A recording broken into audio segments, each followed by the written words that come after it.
friends, I am Danish and you are watching my YouTube channel Science with Danish.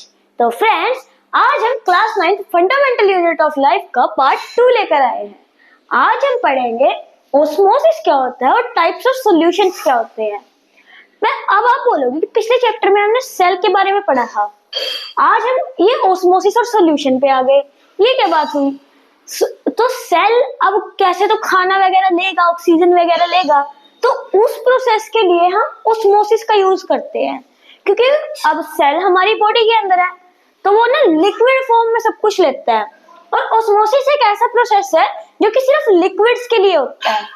अब इसके अंदर मैंने क्या लिखा है, इसकी definition, the movement of liquid particles from higher to lower concentration through a semi permeable membrane.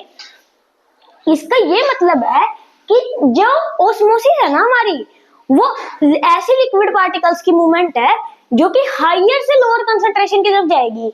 अब जैसे मैंने आपको एक इंक वाला वो करवाया था, एक्सपेरिमेंट करवाया था कि मैंने पानी के अंदर इंक डाली थी तो वो हायर से लोअर की तरफ जा रही थी और उसने पूरा क्लास कवर कर लिया था। तो ओस्मोसिस हायर से लोअर की तरफ जाती है और किससे? सेमी परमिएबल मेम्ब्रेन से। अब सेमी परमिएबल मेम्ब्रेन क्या होती है?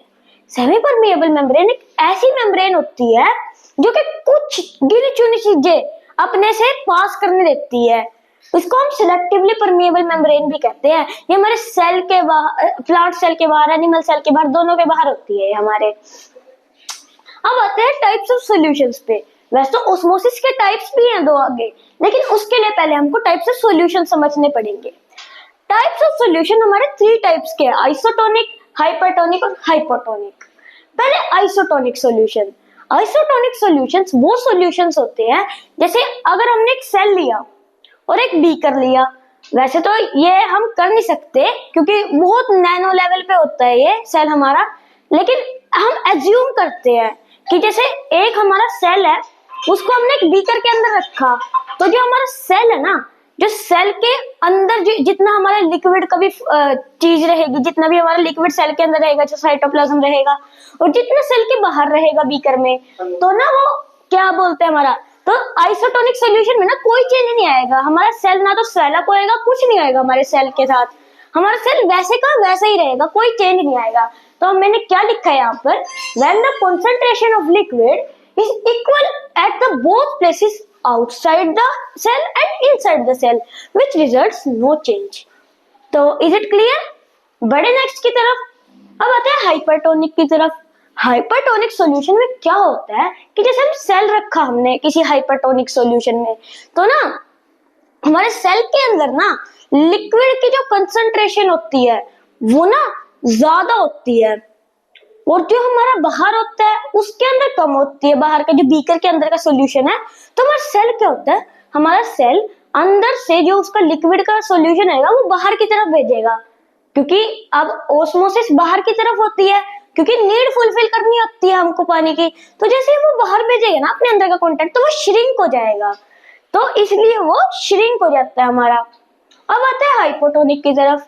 हाइपोटोनिक सॉल्यूशंस में क्या होता है कि हम जैसे सेल लिया, हमने बीकर के अंदर रख दिया, इसमें क्या होगा, हमारा ना जो बीकर के अंदर का जो सॉल्यूशन आएगा उसके अंदर लिक्विड ना हमारा ज्यादा होएगा कंसंट्रेशन में, और सेल के अंदर आएगा कम, तो ना हमारा वो सेल लिक्विड को लेते जाता है ऑस्मोसिस के थ्रू और स्वेल अप हो जाता है। अब कहाँ दिक्कत आती है कि हाइपरटोनिक और हाइपोटोनिक को याद करने में बहुत ज्यादा दिक्कत आती है, तो इसके लिए एक छोटी सी ट्रिक है मेरे पास। अब हाइपोटोनिक के अंदर क्या है, ओ है।